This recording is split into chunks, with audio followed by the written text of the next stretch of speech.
क्या आपके पास सिर्फ 20,000 या 30,000 रुपए हैं और आप सोच रहे हैं कि इनसे कोई ऐसा काम शुरू किया जाए जो रोजाना पैसा कमा कर दे? अक्सर लोग समझते हैं कि मैन्युफैक्चरिंग बिजनेस शुरू करना सिर्फ अमीर लोगों का काम होता है, जहां लाखों रुपए की मशीनें और बड़ी फैक्ट्रियां चाहिए होती हैं। लेकिन असल सच कुछ और है। पाकिस्तान में कई ऐसे छोटे प्रोडक्शन बिजनेस हैं जो एक छोटे कमरे से भी शुरू किए जा सकते हैं और धीरे धीरे वही छोटा सेटअप एक स्टेबल इनकम का जरिया बन जाता है। सोचिए, अगर आप रोजाना इस्तेमाल होने वाली कोई चीज खुद बनाकर मार्केट में सप्लाई करना शुरू कर दें, तो आप सिर्फ एक दुकान के मोहताज नहीं रहेंगे, बल्कि कई दुकानों को सप्लाई देने वाले बन सकते हैं। और जब प्रोडक्ट रोजाना इस्तेमाल होने वाला हो, तो उसकी डिमांड भी कभी खत्म नहीं होती। बस जरूरत होती है सही आइडिया की, सही प्लानिंग की और थोड़ी सी हिम्मत की। आज जिस बिजनेस की बात हो रही है वो है मस्टर्ड ऑयल मैन्युफैक्चरिंग बिजनेस, यानी सरसों के तेल का बिजनेस। पाकिस्तान में सरसों का तेल कुकिंग, मसाज और देसी रेमेडीज के लिए बहुत ज्यादा इस्तेमाल होता है, इसलिए इसकी डिमांड हमेशा रहती है।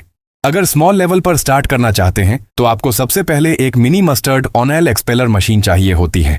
पाकिस्तान में छोटी ऑयल एक्सपेलर मशीन तकरीबन 1 लाख से 1,30,000 रुपए तक मिल जाती है। इसके अलावा सीड क्लीनर और फिल्टरिंग यूनिट पर तकरीबन 30 से 40,000 रुपए का खर्चा आता है। अगर ड्रम्स, कंटेनर्स और बेसिक सेटअप को भी शामिल कर लिया जाए तो टोटल इनिशियल इन्वेस्टमेंट तकरीबन 1,70,000 से 2 लाख रुपए के दरमियान बन जाती है। अब बात करते हैं प्रोडक्शन की। एक छोटी ऑयल एक्सपेलर मशीन आमतौर पर 25 से 30 किलो सरसों के बीज 1 घंटे में प्रोसेस कर सकती है।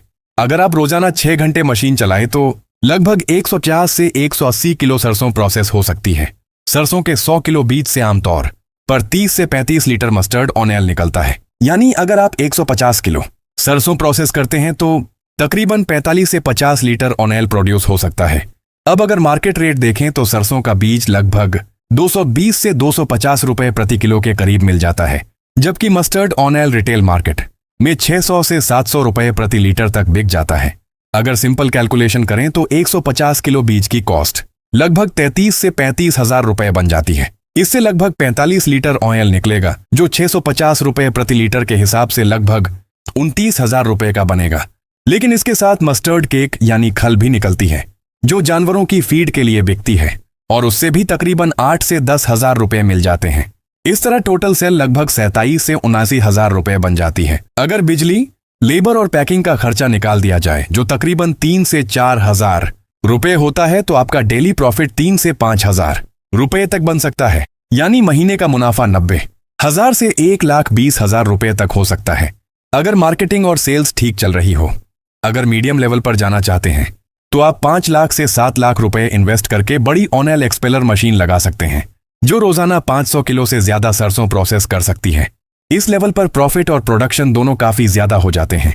इस बिजनेस में रॉ मटेरियल की सप्लाई बहुत इंपॉर्टेंट होती है, इसलिए आपको कोशिश करनी चाहिए कि सरसों सीड डायरेक्ट फार्मर्स या मंडी से खरीदें। बिजली का कंजम्पशन छोटी मशीन में लगभग 5 से 7 यूनिट प्रति घंटा होता है। मशीन की मेंटेनेंस भी सिंपल होती है, बस टाइम पर क्लीनिंग और ऑयलिंग जरूरी होती है। लोकेशन भी बहुत इंपॉर्टेंट फैक्टर है। अगर आपका सेटअप मंडी, गांव या किसी ऐसी जगह पर हो जहां सरसों की फार्मिंग होती हो, तो रॉ मटेरियल सस्ता मिलता है और प्रॉफिट मार्जिन बढ़ जाता है। हर बिजनेस की तरह इसमें भी रिस्क होता है। कभी कभी सरसों के बीज की कीमत बढ़ जाती है या मार्केट में कंपटीशन ज्यादा हो जाता है। अगर मार्केटिंग स्ट्रांग ना हो तो प्रोडक्ट सेल करना मुश्किल भी हो सकता है। लेकिन अगर आप क्वालिटी मेंटेन करें, क्लीन पैकिंग करें और लोकल शॉप्स, किराना स्टोर्स और ऑनलाइन सेलिंग पर फोकस करें, तो यह बिजनेस धीरे धीरे एक स्टेबल इनकम सोर्स बन सकता है। याद रखिए, कोई भी बिजनेस एक दिन में बड़ा नहीं बनता, लेकिन अगर आप छोटी शुरुआत करते हैं, मेहनत करते हैं और कंसिस्टेंसी रखते हैं, तो वही छोटा सेटअप कल आपके लिए एक बड़ी कामयाबी बन सकता है। हो सकता है आज आप सिर्फ एक मशीन से शुरुआत करें, लेकिन कल आपका अपना मस्टर्ड ऑयल ब्रांड मार्केट में पहचाना जाए।